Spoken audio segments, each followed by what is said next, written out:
Hi, everyone. My name is Subin Lee, and I'm one of the directors on the board, and also one of the co-chairs for this event.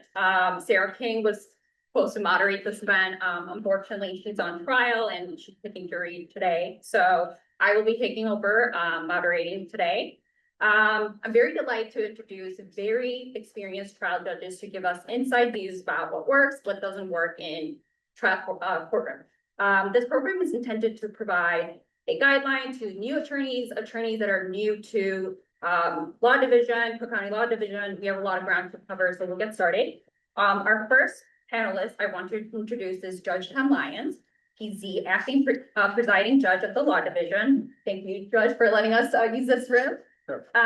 Prior to his appointment last year, he served as a trial judge in the 1st Municipal District and as a trial judge in the Law Division since 2014 until last year. He was appointed to the bench by the Illinois Supreme Court in 2028. Next panelist is Judge Maura Slattery-Boyle. She's one of the trial judges in the Law Division in courtroom 2504. She was elected to the bench in 2000. During her tenure on the bench, Judge Boyle was previously assigned to Criminal Division and 1st Municipal Division. Next is Judge Patricia Sheahan. She's a trial judge in courtroom 2605. She was elected to the bench in 2014. She also previously served as a trial judge in the 1st Municipal District. Last but not least is Judge James Varga. He was elected to the bench in 1994. During his tenure on the bench, Judge Varga was appointed to the 1st Municipal and Law Division's complex litigation case management section. He is currently a Law Division trial judge in courtroom 2406. So the first topic that we want to talk about is trial setting calls. I know a lot of us have been receiving a lot of envelopes on setting trials. Ms. Judge Lyons, if you could tell us a little bit about what to expect during trial setting calls. Sure. Okay. And feel free if anyone has any questions as we're going along. Feel free to interrupt or just raise your hand or something. I'm happy to be here, Subin. Thank you for having us all here. And it's so nice to see so many of you folks here and some of our colleagues here who are not on the panel, but here to participate and learn, even though they're well versed in what we do. With respect to trial setting, we have 2 types of trial setting calls. We have the one that we have every day, 10 a.m., where we send out cases for trial, the assignment call, where if you're up for trial, for instance, January 15th, appear in 2005 that day, we would assign you to one of our judges that are available. You go to that judge and that judge would get started with motions and hopefully jury selection the following day and proceed. After we do that, after we find out the possibility of the trial and assign judges who have the available time, we then have our trial setting call, where every morning at 10 o'clock, we have cases, part of our regular schedule, we have cases that are being sent out for trial. If you are appearing on one of those, I would strongly, and those are all sorts of different cases. But I strongly recommend, depending on the age of your case, well, I definitely recommend you speak with your counterpart.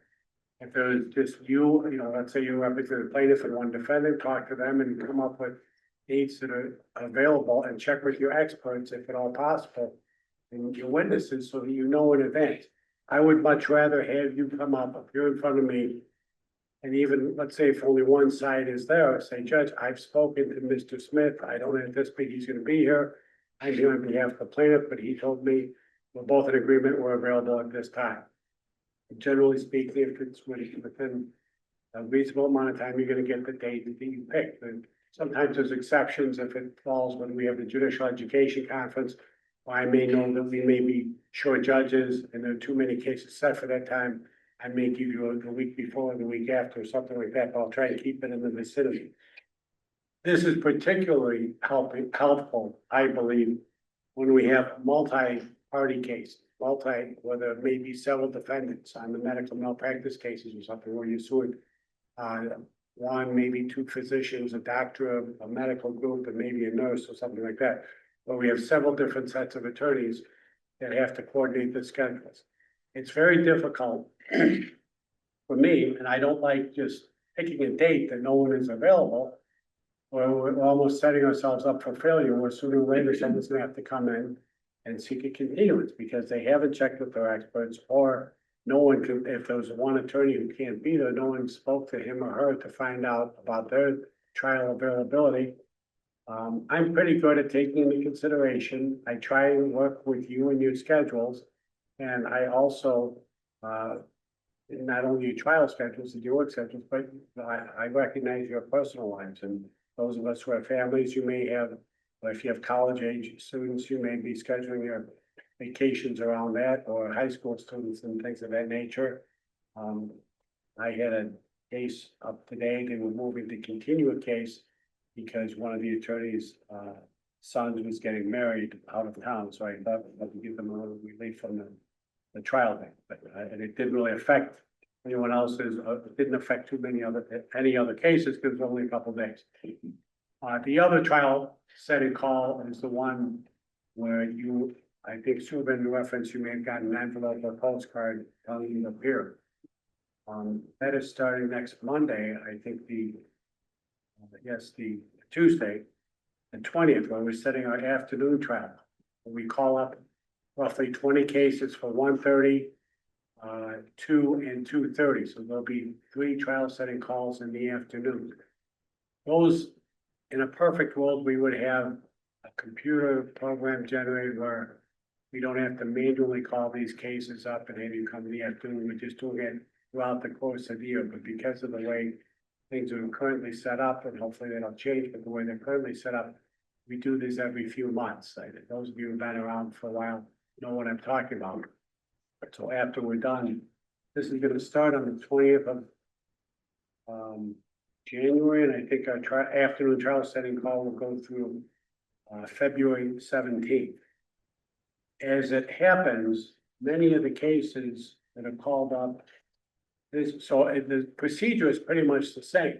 You'll be coming at 1:30, 1:32 or 2:30. I would strongly advise you and recommend you come in with an agreed trial date. If it's something reasonable and everyone is not asking for the same day, you are likely to get what you need. But also I would encourage you to make an effort, because you're gonna get a postcard, or some notification, come in. That's a good time to pick up the phone, call the other attorneys involved and say, what does your schedule look like when we go in front of 2005? And next week, it should be me. I was scheduled to start a trial and to pick a jury on Tuesday, in case we got it resolved today, so I will be there. So I will be asking, the first question I'll ask is, have you folks conferred and come up with an agreed trial date? Hopefully the answer is yes. And if it's within reason, you will get what you need. There may be a certain level of panic among you, because I know many of the cases that are being called up in the next couple of weeks are medical negligence cases and haven't been around that long. So they get called up. Sure, I'm already seeing someone nodding, probably saw the same thing. How can they be sentenced for trial already? I recognize that's just the way, the last group we had a bunch of auto cases, and I had people asking me for much longer dates than I thought they needed for the auto cases. I had a very experienced, very busy attorney call me to tell me he's starting a trial with, and I know his opponent. And this is something, I'll circle back on that in a minute. But don't panic, because I recognize that some of these medical cases were called up sooner than is typical for complex cases. Don't expect me to say, pick a date in the first half of 2026. I'm not counting on the half. Now, obviously, if you have a gap or somewhere in there and certified, ready for trial, all discoveries complete, you can do it early. Early is always better. I think it's always better, because if something happens, somebody gets sick or there's some emergency and you need to continue the trial, we have more, we'll give you some relief. But now this is set to start on Tuesday. I did have an attorney, many of you know, and his opponent, many of you know, he called me and he said, Judge, I have 7 cases. I'm going to be engaged on a trial that is not going to settle. and I have 7 cases up at the trial setting call during that time, I'm not gonna be able to answer trial call. I'm a little hesitant to send over an associate who may not know my schedule as well, because obviously the handling attorney, you folks have, if you're the handling partner or attorney on it, you have a much better sense of which cases are likely to settle and which ones are not. Sometimes you have a sense like, well, this case is probably going to settle. We have to get these depositions done, get this information in the end. And I recognize you don't have a crystal ball. You never know until it's done. But you have a much better sense of the cases. You also know which cases are older. I do not like to, my personal preference is not to set a case when you have another case set or back to back. If possible. Sometimes it's a fortunate necessity, but I also recognize that many of these cases settle. But the attorney called me, I'm not gonna say in a panic, but was very concerned. I'm afraid someone's gonna go in and we're gonna be getting all these dates. And these medical cases this attorney had, he's gonna be engaged, and he said, and I'm assuming you're gonna be giving out dates in 2026. Well, so I'm gonna have very limited options. I said, well, first of all, and I didn't want to give him too much information, and we were communicating by email. I said, get a hold of the attorneys on the other side. You can just come in, schedule a time to come see me in 2005 with either, send me a list of the cases so I'm prepared. And then let me know who the other attorney is, and come in either with your opposing counsel or a list of dates that he or she is available and agreeable to all. And it's worked out quite nicely. The attorney was in front of me yesterday and also today. All the attorneys, we gave dates that were agreeable to all. And we went into 2027. I'm coupled because of his schedule and because of the age of these cases and the complexity. But these are all agreed dates where everyone has had an opportunity. So if you are one of these people who I'm gonna be on trial on the day, or I'm out of town on the day this case is up, I have no problem seeing you soon. And we entered on each of these cases. I think we had 3 of them yesterday and 2 up today. So I still have a couple more to do with this attorney.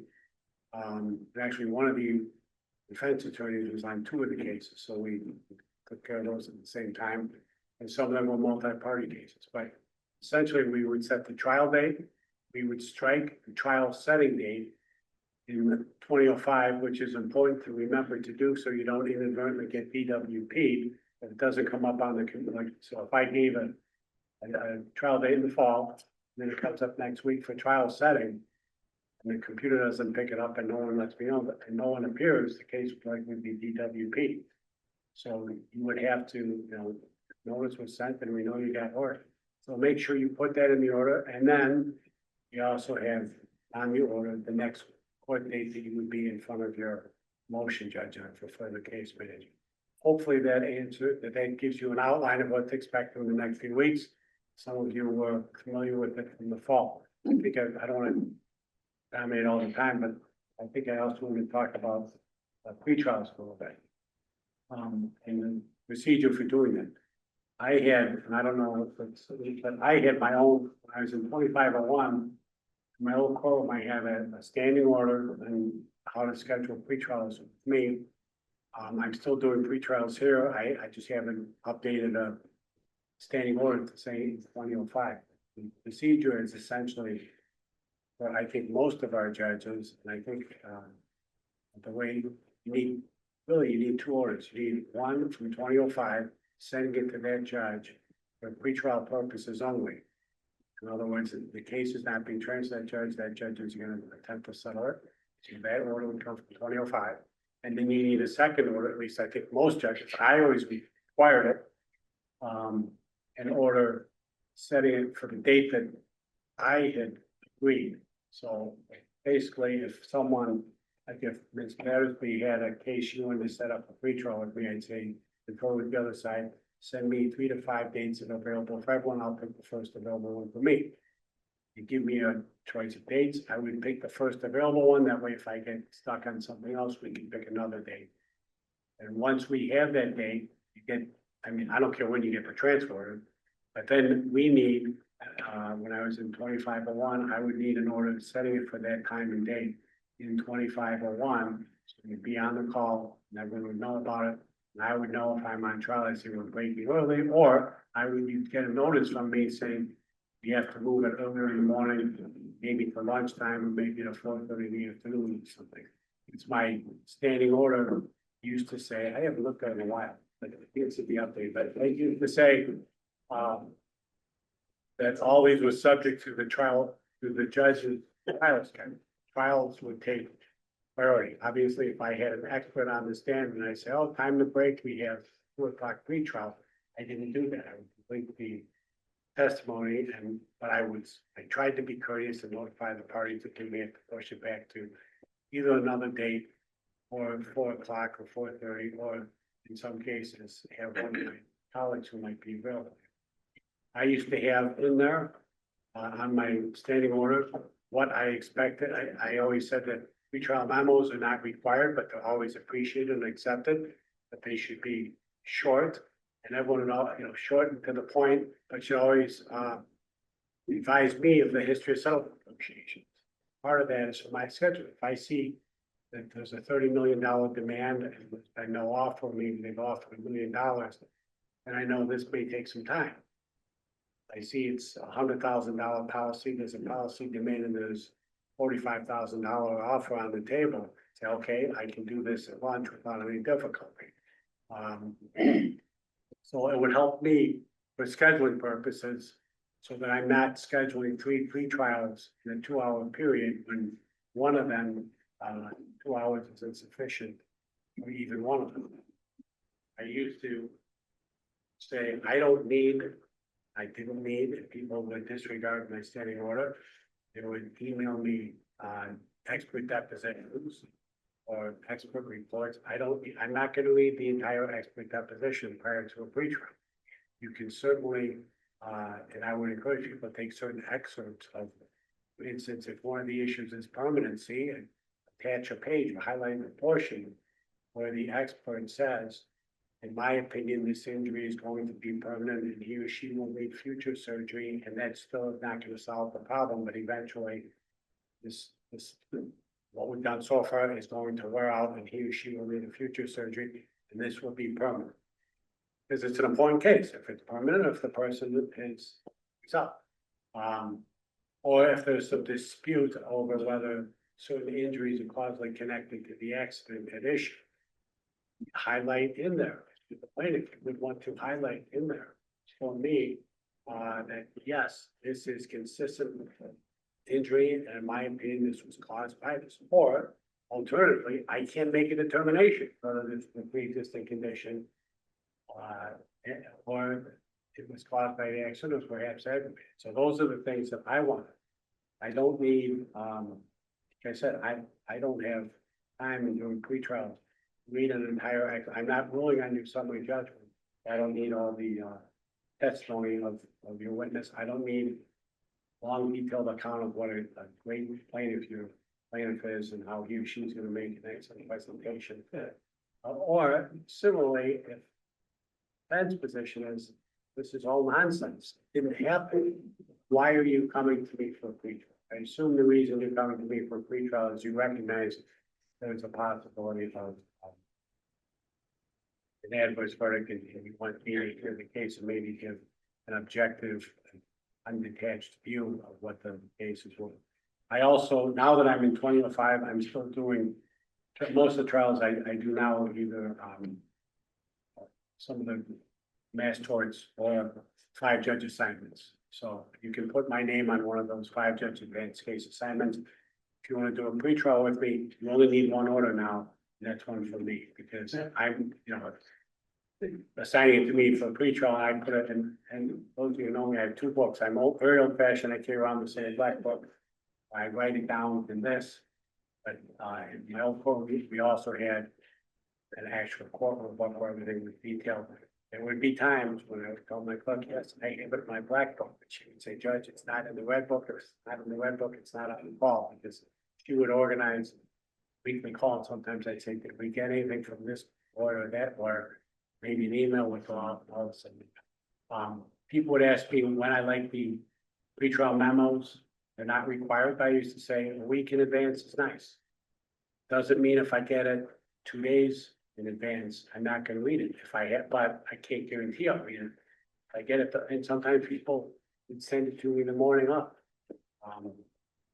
I like them hand delivered. I don't like them sent to me via email. It doesn't mean person emailed it against my order. I'm gonna delete it, not read it. If I have time, the ability to, I might be able to read it, but if I get it a week in advance, you can pretty much come and say that I will have read it, and I'll have questions for you sometime. Any questions about that? I think most of these judges, have similar, views on their pretrials, that may be slightly different. I'm sure everyone has some jurisdiction relative differently to do it. That's why I did continue to do my pretrials, and I hope you have an idea of what to expect from the trial setting call. Most important thing is, and it's frustrating for me when I say, have you discussed the trial date among yourselves?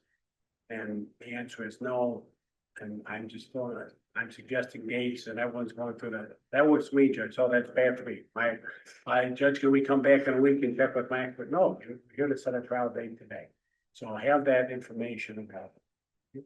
Thank you, Judge. I have a question. Yes, In the complex medical malpractice cases that were called perhaps earlier for this initiative than normal, are you looking at trial dates in 2026? so if you have to go to 2027, I'm not gonna say we won't consider it, but yes, Okay. 2026 for the most part. I know obviously every case is different, but I was just curious. Some of them Right. be, every case being different, but I Right. know obviously some of them were called at about 13 months, it Right, seems like. every case is different, every attorney's schedule. Thank you. But if you come in and say, Judge, we've agreed on January 5th of 2027, I am not gonna reel back and forth and say, no way. I might say, can you do it any earlier? Well, Judge, I have this, I'm taking someone off the school, or I have other trials in the set. That's why the attorney I'm talking about, he recognizes that some of those cases, and he's been coming, he's gonna be coming in later this week. He recognizes some of those cases likely be set at times when he's got other things going on. But he also has a pretty good sense of which ones are gonna go and which ones aren't. So he wanted to be here in person and not have some associates.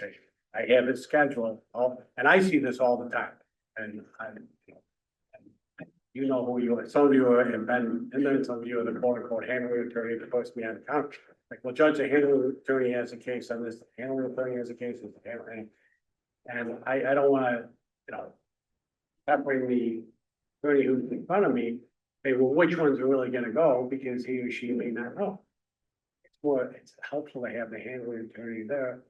But I also recognize you have to look up every case as if it's going to trial.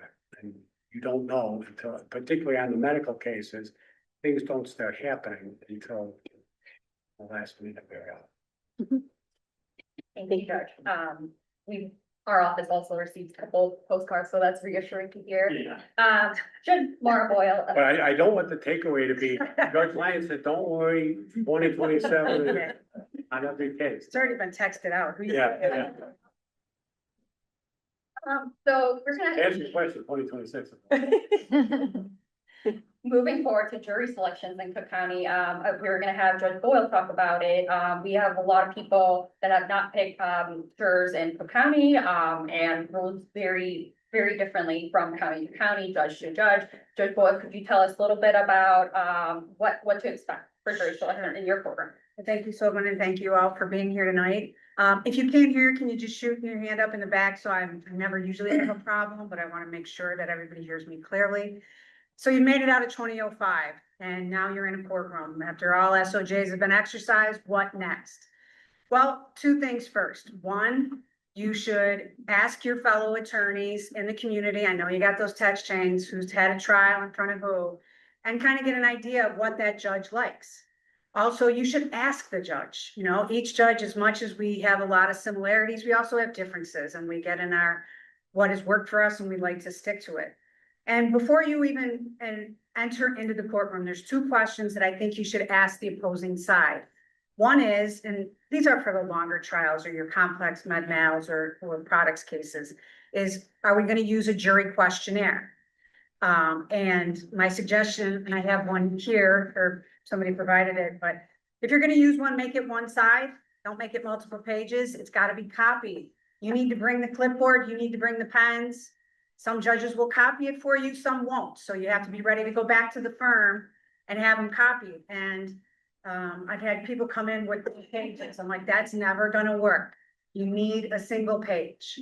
I like it on just the one side, this has both, but you have to ask your judge. The second one is to ask opposing counsel how they feel about questions being asked of the witnesses by the jurors.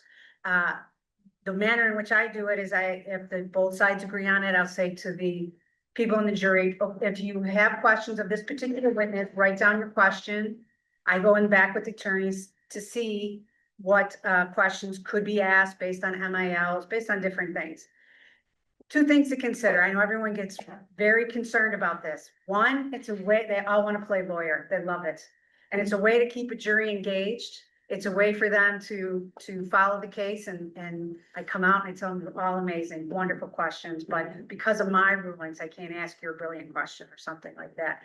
But two, it's also, it can give you an idea of what potential jurors on your are pointing or looking at. It's a way for you to gauge. Margaret had one with me last year. It was a 3.5 week birth injury. And I think that was very helpful for both sides to see questions from the jurors. But this is, something that you have to consult with your clients about, something to think about, but I don't think you should be afraid of it. But these are the two questions. So to be honest, I think that jury selection is one of the most important parts. These are the 12 individuals that are going to decide your case for your client. So this is, I would have to say, where you really need to focus on, not everything else. I'm not saying ignore everything else, but these are the people you need to make a connection with. You need to have that they're going to pay attention, that they might be empathetic or can maybe identify with your client, either way.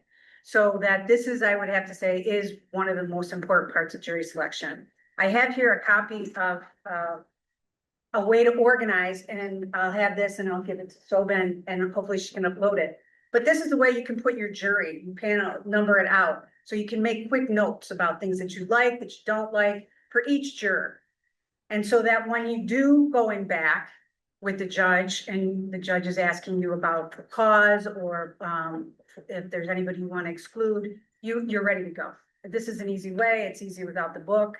And when I have the attorneys come in and they're setting up, the one thing that I do, and I think a lot of the judges do, is I make a copy of the juror cards. Jurors fill those out. It has their information of where they live, details on the back about if they're married, have they ever served on a jury before, have they ever been a victim of crime, are they involved in any litigation now.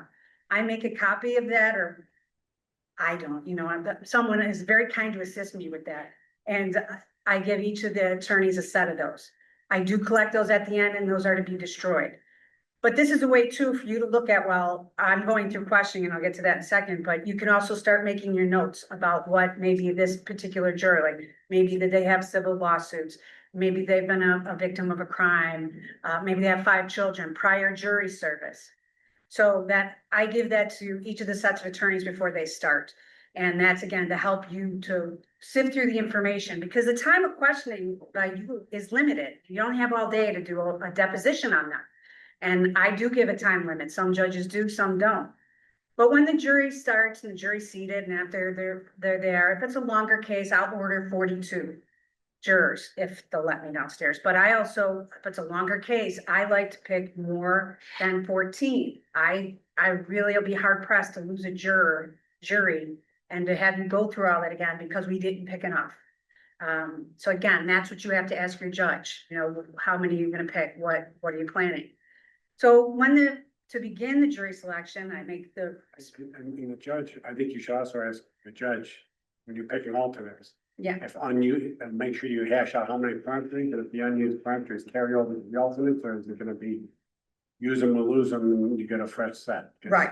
Some people, if you don't know that, you may be holding off on directors you don't need to, or maybe you like everyone you have, but You have to know how many you have, and the thing is, like, you normally get 5. And say if there's 2 defendants, I'll say 6, so each side gets 6.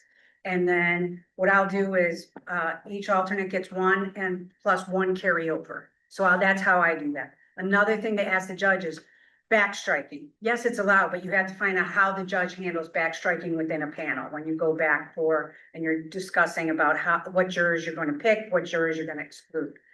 So that when the case or when the jury's sworn in, and I will begin the question, I'll explain the process, I'll explain what is going on, I'll explain that the attorneys, personalities are not on trial, and if you all think that that is not true, you're sadly mistaken. You know that you are on trial just as much as your case. So we can advise all we want, but don't be fooled by that.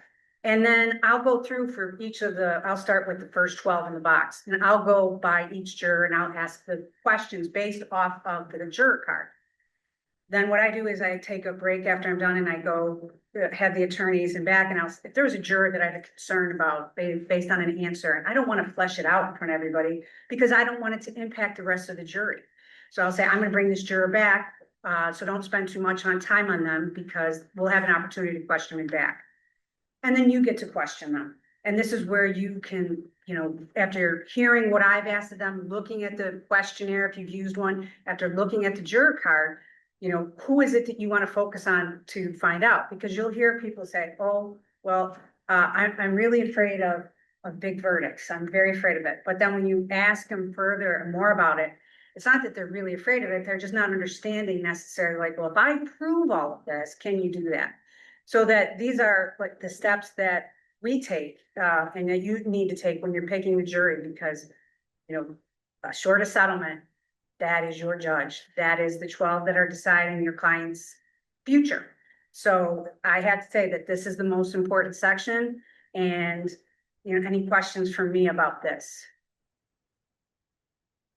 Was that efficient? Is that the most important section of all of us? I think so. Yes, it is. That's why I'm in the middle. I'm close to center. So I will say, if then you've done recognize criminal or civil, you're right. I think picking a civil jury is way more important. Because in criminal trials, we had blood, we had guts, we had a gun. And so I think it's way more sensitive, sophisticated, rational, logical. Yelling really doesn't work. And I would say that's true of everything here. I have never found an attorney, to be uncivil or unprofessional with either side. I know it gets heated, but the thing about it is, like I said earlier, you are on trial with your case. So when you act like that towards each other, towards me, towards witnesses, I've never found it to be successful. And I find the old adage, you catch more flies with using honey. You can set up somebody beautifully in a nice way, and that'll be more effective than going at somebody in a very aggressive or snarky way.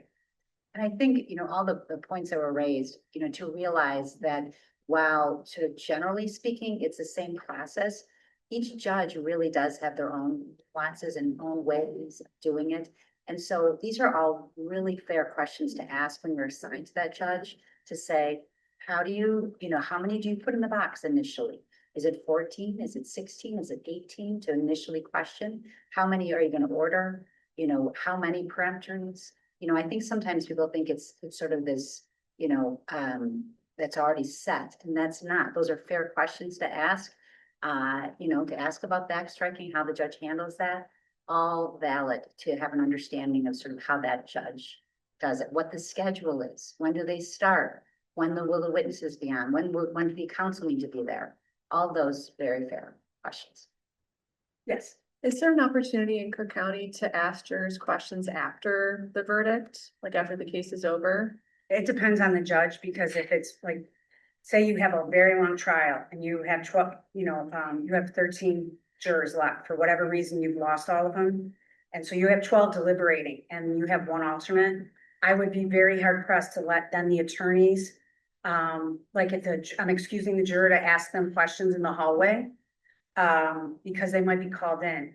Now, for example, on one, I've reached out to the jurors afterwards and said, would you mind talking, either either the alternates or the jurors themselves, would you mind talking to the attorneys? And I'll give them the number and then they can, have the jurors call the attorneys. If they do, I don't know, but at least they said they would and they took the number and then whatever happens. But definitely, I always encourage after the verdict's reached and I read that and I talk to the juror and then when they're discharged, I said, the attorneys would really like to talk to you because they need to know, what worked, what did they like, especially about experts. What expert did you connect with or did you think explained this really clearly? So, and a lot of them are, once we get them in and they're really involved and they're glad to be a part of the process, take some time, but then they're very happy to talk with the attorneys. You mean after the verdict?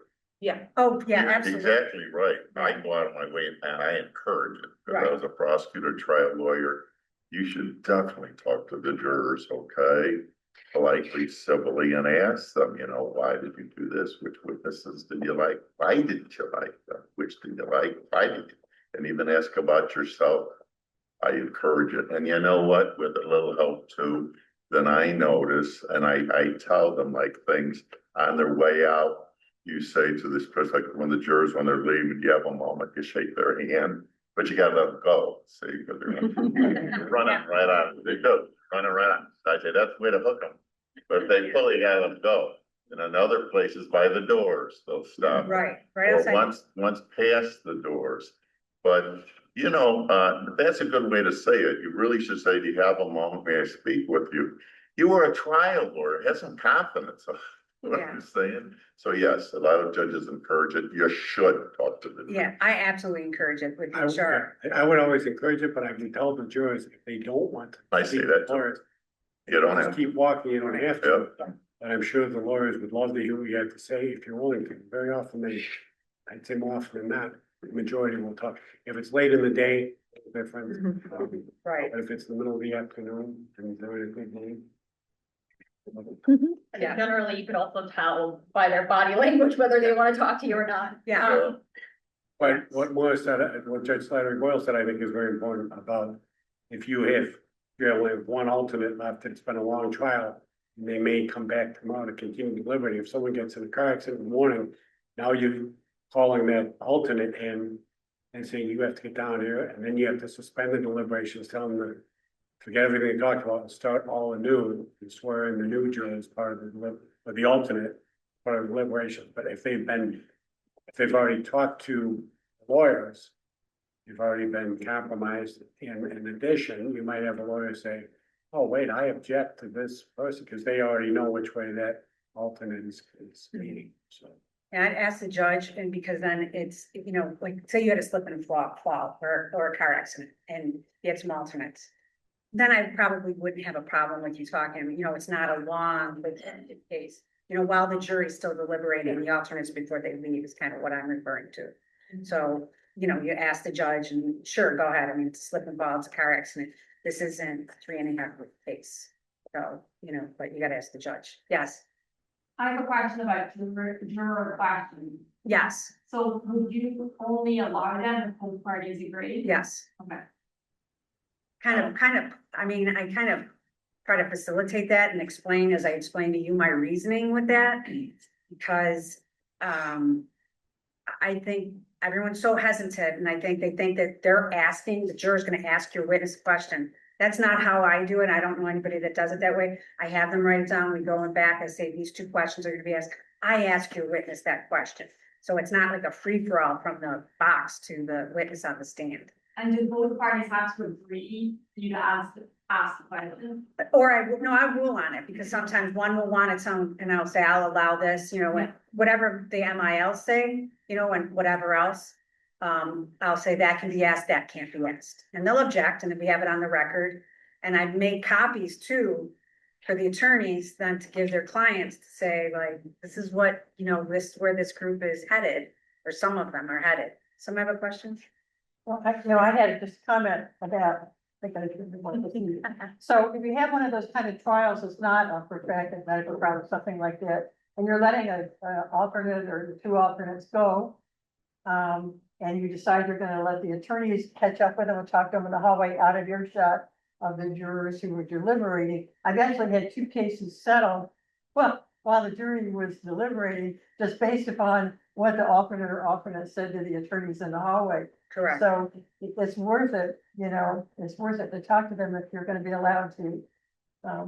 Right, it's, go ahead. I was gonna say, to follow up on your question, I do it slightly different than Judge Boyle. If both sides agree, we do not want questions, we're done, I don't allow it. Yeah. If- Yeah. If both sides agree, I permit it. But I don't wanna be accused of, this side wanted it, and I don't, and he sided with this side. Right, So I would do it, so, and I tell them, if we have a split, one party wants it, the other one doesn't. I read the 101, the original 101, preliminary caution instruction, with the language in of what the procedure is, and then I never remind them. And as a practical matter, we usually never get questions, but I'm on the record saying, okay, we have a split, this is how we're gonna do it. If both sides agree, when we finish an expert, I'll say, okay, does that, before we excuse this witness, if you have any questions, write them down. I will also, and this is probably more for judges, but just so the lawyers understand what I'm trying to accomplish. When this came out as a relatively new thing, it was discretion with the judges to do it. I would originally have the jurors go back into the jury room and write down the questions, and then have the deputy collect them, and then we, as Judge Slattery-Boyle described, we would go in back and I'd show the questions. And then, and that way, no one can say, wow, juror number 3 is real activist here, and based, he's writing a lot of these questions, based on the nature of his questions, he may be a leader and he may be trying to steer the jury this way or that way. So I'm gonna come up with any excuse I can. If this guy's 5 minutes late one day, Judge, let's seek the alternate and start without him, because he's trying to obviously get every event. But then it occurred to me, so that's why I first took that approach. But then it occurred to me, if they're in back writing down, maybe, hey, I'm gonna ask the witness this. Oh, that's a good one, Tom. I'm gonna ask the witness this. And it almost invites premature deliberations. So I thought that that is a greater harm than letting the attorneys see who may be. Because I can always control how long, if the witnesses, the juror's 5 minutes late, I'm not gonna seek the alternate for 5 minutes. If they're chronically tardy or something, that's another story. Thank you, Judge. So we discussed a little bit about juror engagement, but we'll move on to the use of exhibits, common objections, and juror engagement. Judge Sheahan, we want to talk a little bit about common objections. What are some of the common objections that you see? I would say one to really just be aware of and on top of is the 213 objection. And that's something often jurors will ask, is 213 after a lengthy trial, because it's made so often, or it can be made so often.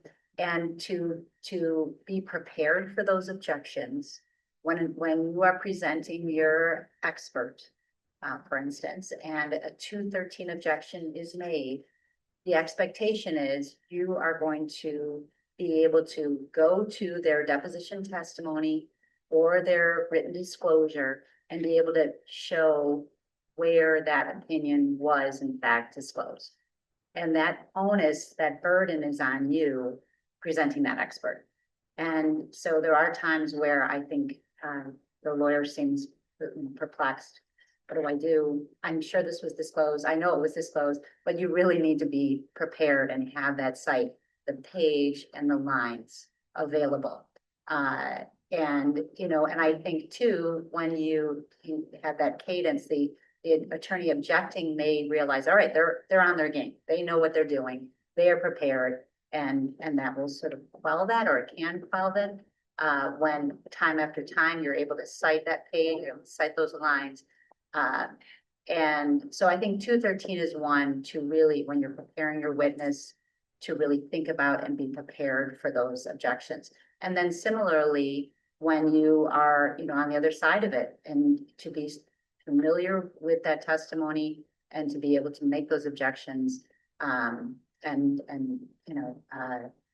recognizing that, which really requires you being very familiar with the substance of that testimony. you know, and there may be times when a sidebar may be needed, if it's a nuance, if it's a logical corollary. In which case, you know, that is too something where I think you're gonna see a lot of variance among judges, their tolerance for sidebars. But if it's something that where you think, where the judge has not agreed with you, and you think this is something, or it's something the judge hasn't ruled particularly, and you just feel as though it's a little more complex, that's a time to ask for a sidebar. And so to not be afraid of that, but again, recognizing that that's very much varies with the judge as to their tolerance for that. Hi, I wanted to talk a little bit about demonstrative as well, Judge. If you can just tell us a little bit about how to lay foundation, and maybe we could start with the general and specific. So, you know, I think thinking through your case and your trial and how you're going to present your case, and to think through visually how you're going to present it. And that's something that I think sometimes can get overlooked, or, you know, left to sort of the very end, but it's such an important, it can be such an important piece of the juror engagement and understanding the complexities of your case, whether that is the scene of an accident, and for a jury to really understand, what did that scene look like? What did that intersection look like? And so to not have, you know, a little tiny, you know, visual, but to think, all right, the jury needs to really digest this. So to have it blown up, whether it's a big blown up, you know, visual hard copy stock, whatever that's called, or whether you're going to use a visual aid, you know, blow it up on a screen. Either way, just to think through from a juror standpoint, all right, they need to be able to see this. And certainly you could pass it around, but really to think through making it as easy as possible for the jury to the visual aids. And to think through, all right, is it a visual aid, or is this going to be substantive evidence? And the Yanello versus Park Family Dental, highlighted by Judge Varga among our cases you should know. It's a 3rd district case, but it does does a nice job in outlining substantive exhibits, and then visual as opposed to a visual aid. And so to really think through how are you going to be using it, and its purpose, and to ensure that the jury is really going to be able to make the most of that, whether it's, you know, a diagram. Yes. Counsel.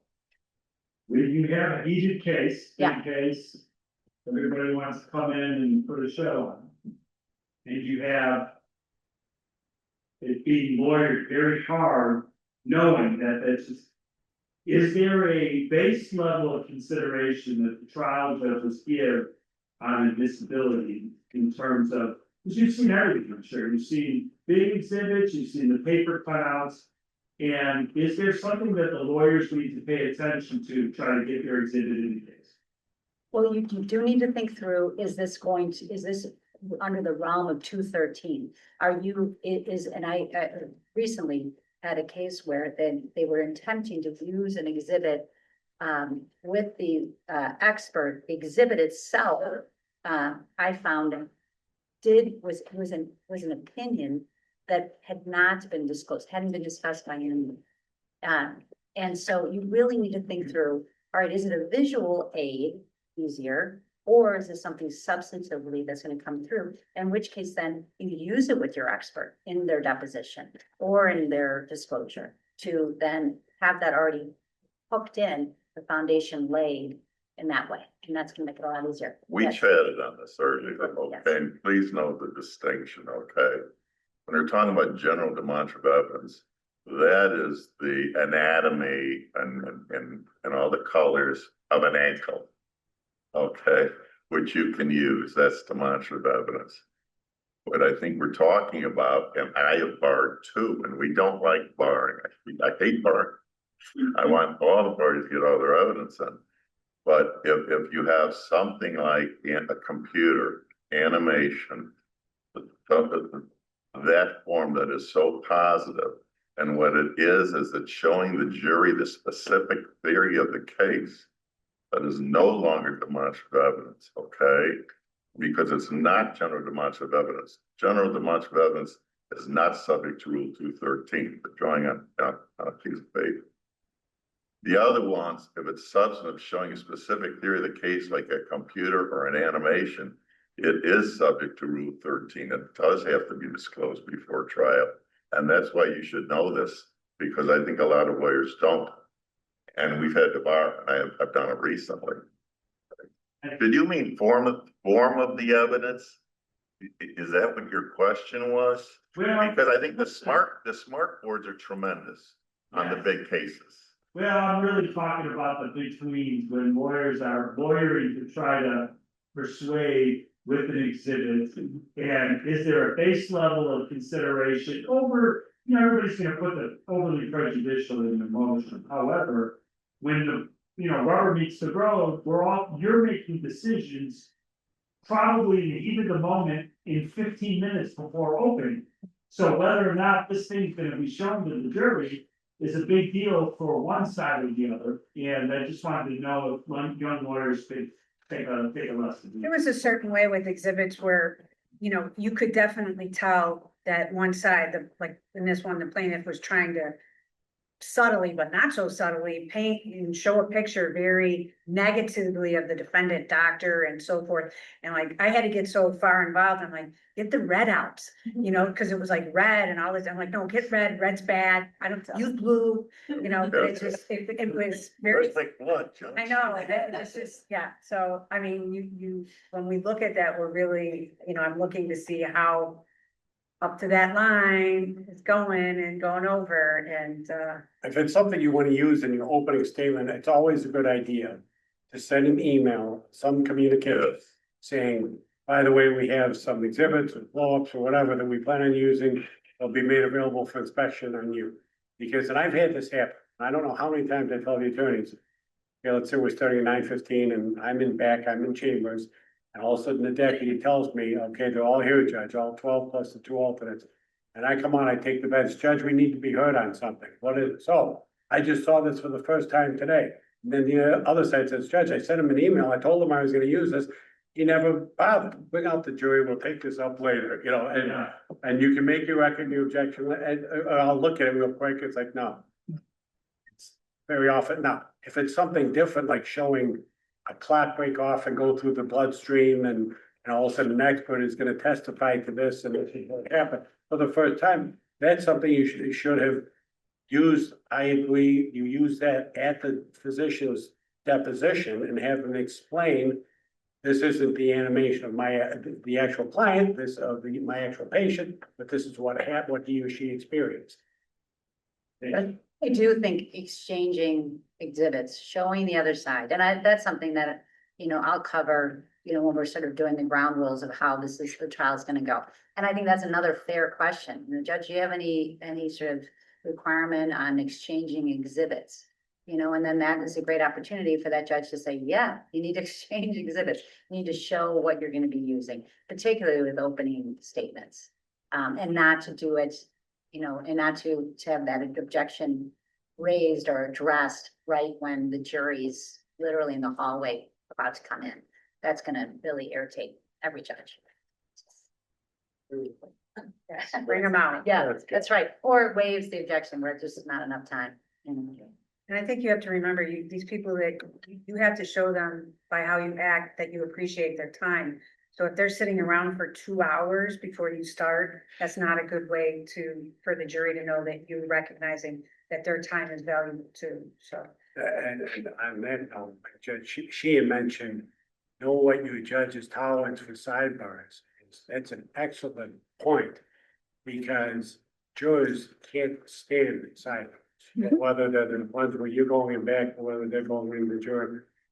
They, to them, what the hell is going on? They don't know, there's a secret, and there's nothing worse than you being the lawyer saying, let's have a sidebar. No, Yeah.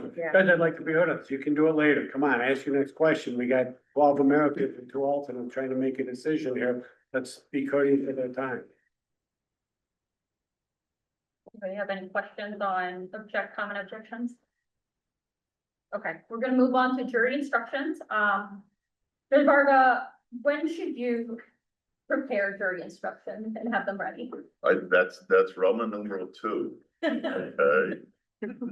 IPI done before trial, but going to IPI, Roman numeral 1, ask judge, I think we talked about that earlier, they're so different. This group, the experienced judges I know, kind of generally do it the same way, including jury selection and jury instructions. There's some minor differences, so you always should ask the judge when you get it set up, Judge, how do you do your jury instruction? Okay, because it's different. Okay, so then go right to the next one. Was IPI done before trial? You know, and you're not supposed to tell more stories, but you know, when I was a young lawyer coming, whatever, prosecutor playing, have the instructions done before you even start the trial. I was going, I didn't understand that. What are you doing before? I'm so busy with all this other stuff, But that is true, okay? And here's the reason. Number one, I think the experienced judges, I write that article, trial practice, these are the 3 or 6 judges. We all kind of agree. The IPI should done before trial. Okay, we differ. This judge, I happen to have all the jury instructions done before we pick, okay? Some of the judges don't want them all done, but what they do want, they would want the issues done, which would be chapter 20 or 105 if it's a medical case, or they would want the damages, which would be chapter 30, or the verdict that shows the damages, okay? Why would a judge want that? The jury's gonna do everything. Well, let's look at the issues during trial. The trial's going, objection, judge, relevance. Relevant to what? The issues. So it's really helpful if the judge knows what the issues are. And another example would be damages, as Tom might have, Judge Lyons, but if mentioned, the big fight always is future permanent. That's where the money is, right? Well, that's why I like to go over at least chapter 30, which are the damages. Some of the judges, maybe it was O'Brien, he likes to have the verdict form that shows the itemization of the damages. Why? Because we know where the fights are going to be from the motion to eliminate. More often than not, there's a fight over, is it going to be future or not? But the judge knows it. I don't take a lot of notes. I think it conceptually for the jury instruction. So during the testimony, when the expert's on the stand, he's talking about the injury or damages, I'm underlining in a red pen or putting stars. There's the evidence, because when our final jury instruction conference before the arguments, that's it. You've got where the issues were, where the damages were. So that's why it's so helpful to do that for the judge. And also, I've had cases, 213 is good because it protects you. Because I've had cases, I feel one side didn't want, they want to keep everything up in the air. They don't want the other side to know. Let's shoot and gamble. So it really helps, and I've had that. So that's why it's very good to do the issues to begin with. Okay. Now I will move on to another point, and I'll lead in with I was chatting with Judge Joan about that. The jury instruction conferences, Lord, just read these instructions. And what's this? My instructions, Judge. I says, I haven't seen this language, this sentence structure. I don't. What were you trying to do? I was trying to improve the IPI, Judge. Don't try to improve the IPI. Okay? The IPI is very good. From number 3, follow the IPI. What's that mean? Follow the sequence, the number of them, okay? That's for a standard tort. Now, you may, by agreement, want to change instead of chapter 10, ordinary negligence. You may want to put 105 in there. Medical negligence, professional negligence, see? So you can do that bit, okay? Those are the variations. That's an example. Same thing with format, grammar, font. That the IPI is really wonderful when you put it together because it fits, okay? And one rule is you don't want an instruction to stick out. So that's why it's best to have, the same font, which would be at least, double spaced up 12, same size, same spacing. The grammar, just copy the language, font, grammar from the IPI. I told you the one reason is not one should stand out. Here's a little thing that I kind of like. I don't know if other people do, but if you have negligence and contributory negligence, and you got A, B, and C, and 1, 2, 3, or something like that, I just think it's better when the negligence and the contributory negligence, they all look the same. They're all short or they're all long. You know, I just think that consistency, the similarity, one's not sticking out. And other examples are the introductory paragraph. When the person negligently did this, A, negligently didn't C, B, negligently didn't C. No, you just said negligently, okay? So those are just different things that one side or another might try, all right? So let's move on, keep it to, we got at the conference, okay, this is kind of, these are newer lawyers though. What we do is the original, the clean goes, the judge gets the original, the clean goes to the jury. The judge also gets a mark, okay? All the opposing attorneys get a mark, okay? I heard some judges want 2 cleans. I don't, but I've heard I've always been saying. I've heard a judge wanted. I've had attorneys ask, what marked, what does marked, Well, really just, good. right? Go ahead. Go. Okay.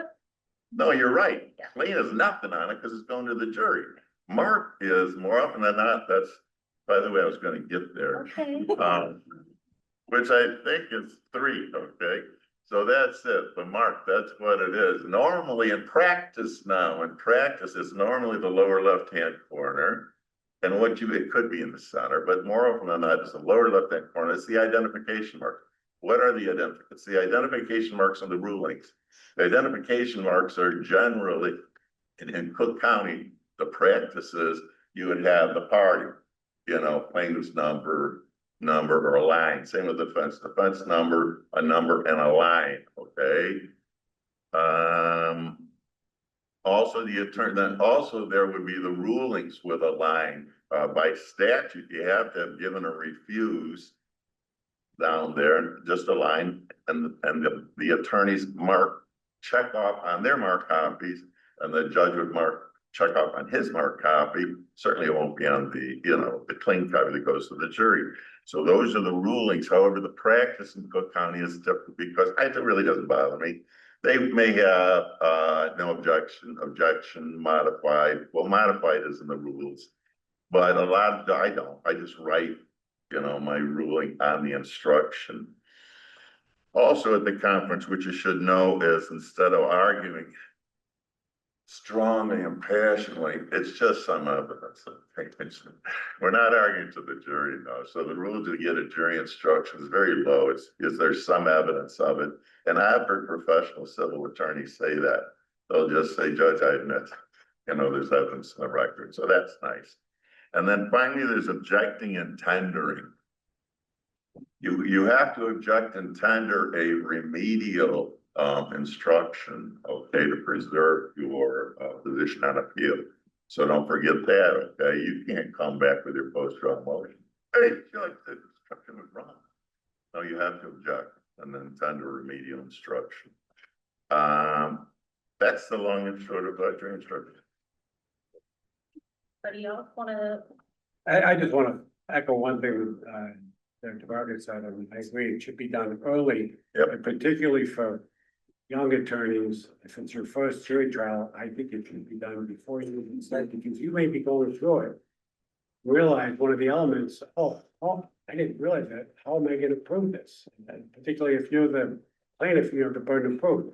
You've got to get to the issue of instruction where the plaintiff was negligent in one or more of the following manners. Then you have to figure out what damages it caused, and you want to know, you want to look at those damages instructions to know, you may have realized, oh, that's right, my guy has a big scar. I forgot, I can get permanent disfigurement. And now you realize that you want not only at some point have your client display the scar and have a doctor say that's the scar from his surgery, and he or she is going to have that for the rest of their life. It may seem like a basic, simple thing for those of us who've been doing it for a long time. We get it. If you've never done it before, you may not realize oh, I can get compensation, my client can get compensation for that, I have to make sure, I can't just get up and say, oh, and future damages for the scar. Because there may have been testimony that there was surgery, no one's seen the scar, no one has displayed the scar, no one has said, she has a 8-inch scar across her abdomen. That's gonna be permanent, so think about those things, that's something I think. Can be overlooked for young attorneys if you've never done it before, and know where, and then familiarize yourself with the book. So that when you're at the jury instructions conference, I think it's helpful to have a book there. Also, you know, do the internet, Supreme Court internet, it's got the most recent version. Right? And the committee comments. And if it's a case where where you're gonna want to ask the judge for a special interrogatory, I would also do that as early as possible to sort of lay the groundwork for that. Even if you don't have it necessarily finalized, but just to plant the seed and include that, you know, at the initial, maybe that very first, conference. Well, I should leave some room for questions, from the floor. Does anybody have any questions? Can I just ask you about that, so now that this change, and see the change in how we can use. Anybody, I Oh, can yeah. change it, how frequently they're used. For special interrogatories. Huge change, Yeah. huge change. Well, two huge changes, number one, the discretionary instead of mandatory, so now it's, you know, it used to be if they were properly worded and properly tested, the integrity of the verdict, you had to give it. And number two, which is probably equally important, is you can, in the past, you could simply say, I urge you to answer this following question, the following, you know, in addition to all this, there's gonna be a special interrogatory. I urge you to answer it in this fashion. You were not permitted to say, and if you answer it wrong, guess what? You may want to give the guy $10 million, but this takes it away. You can now tell them the ramifications of answering it the way you don't want it, which is very important. It was like a minefield before. It was just like, Do you guys, do you invite a separate conference on the special, like, or do you wait till the end? Like, is there a strategic time? I know you said, of course, obviously exchange early, no cloak and dagger, everybody should know where you're going with your trial. But do you find a space in the trial where you say, hey, is there any ultimate issue that you can put out here? I mean, I think you would know that, you would know your case, and so I think, just like your issues instruction and, to early is better. I think that's a good question, and I'm not a big fan of special interrogatories, but I've had it where here's special interrogatory number one, here's nothing, reject, number two, number three, number four, number five. But I give my reason why. This, even going back to the old days, when they were not worded properly. If the defense does that early on in the trial, they have time to correct it. Like, well, the judge said he didn't give it for this reason. Let's see if we can make it more better. He's saying it's simply redundant of what's already been asked. It gives, if you're the defense, it gives you an opportunity perhaps to correct the what's wrong with it. Now it's discretionary, where I have discretion to say, we've been down this road before, they were denied, and we're not revisiting this. Whereas before, if they tendered some ones that were in proper form, I'd have to take a look at it and see if it was. And give them an opportunity to cure the defects. Yeah, so what I'm hearing is a nice blend between what Judge Varga and Your Honor said here, where just notice, let the judge see the full packet and understand your case. But then his honor or her honor can decide when they're going to start talking. That way you keep control of your courtroom, we understand where you're going. And one other thing, anyone who's ever tried a case in front of me knows that I always view the plaintiff as having the primary responsibility of preparing the initial instructions, getting to the defense early so they can look at it. Defendants, those of you who are defense attorneys, don't think for a minute, oh, this is good, I gotta work on my opening, they've already given me the instructions, it looks pretty good to me. No, look at it, make sure, and you'll catch an obvious one like no verdict on B or no 3601, but there may be some subtleties in there. Like, well, wait a minute, and look through it, there's some defense instructions that you think should be tendered. Don't count on, your opponent to have prepared those, but they're often gonna give you a verdict form B in 3601, appropriate. But, and a smart next attorney is gonna have a pack of it that appears on its face to have everything you need and like, oh, this is great, one less thing for me to worry about. Go back, if you have time, well, I think you should, go back and look and say, wait, and look at that issues instruction and make sure there's evidence to support, but if, in my courtroom, if there's evidence supported to support certain allegations on the issues instruction, it's gonna be given. However, I think sometimes rather than having A through, double little a, so many things where there's scant evidence to support it, stick to what you know, where you won't have jurors go back scratch anything. Who testified to that? I don't really remember, And the other final thing on jury instructions is, the plaintiff, you can blow up or however you want to do it with your jury instruction. You've done it early on. You know what your issues instructions are on. Now, when your expert is testifying, you're gonna make sure he or she hits those points, so that in closing, you can say, well, the issues instruction, Judge Varga is gonna testify and instruct you that the law in the case is that the defendant deviated instead of curing one or more of the following ways. A, how do we know he did that? Says, who said this? B, this way. Well, he did that too, because, and then it caused this harm and as a result. So I think if you have that done early, it helps you tie it all in together in a nice way for the jury to comprehend. Tom, you know what I like to do, and all the judges here, the point is, I don't see why we have to do a full set by the plaintiff and the defendant, because most are going to be cumulative or duplicative. So what I normally say is, why don't you get together and choose who's going to be the lead? Traditionally, it's been the plaintiff. However, now the defense have been doing a full set. So that's what I say, choose who's we're gonna work off of, and then the other attorney would supplement or tender those for his or her case or to perfect to make a record. But you don't have to go No, by no means did I mean to imply that. Oh, I know that. I want both sides. I want, like Judge Varga said, plaintiff get the instructions to fence go through it, say, you missing this, you're missing that, or I have an alternative issues instruction, an alternative this or that.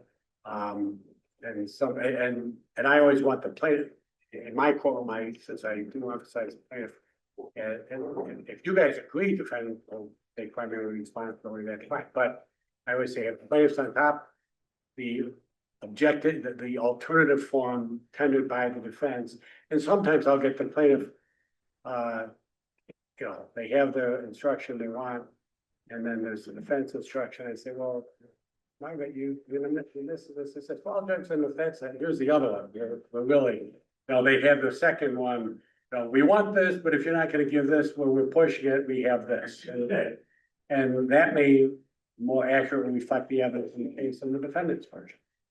One thing I would suggest too, for either side, is blow up your verdict form, fill it in. They love it. They love it. They just want somebody to do it for them. And if you're the defense, verdict form being 0, or if you have an alternative amount, be ready for that. They're looking for somebody to say, oh, good, I don't have to think. I mean, it's just true. They're not lawyers. They're not used to it. And the more that you can assist them, the better it is. Don't just ask for a number, fill it in for them. This is Yes. what we want in this category, this category, this. Yes. And I think too, just orienting the jury to the instructions is really helpful. Like those key instructions that are critical to your case, have those blown up and to walk the jury, familiarize them with those instructions.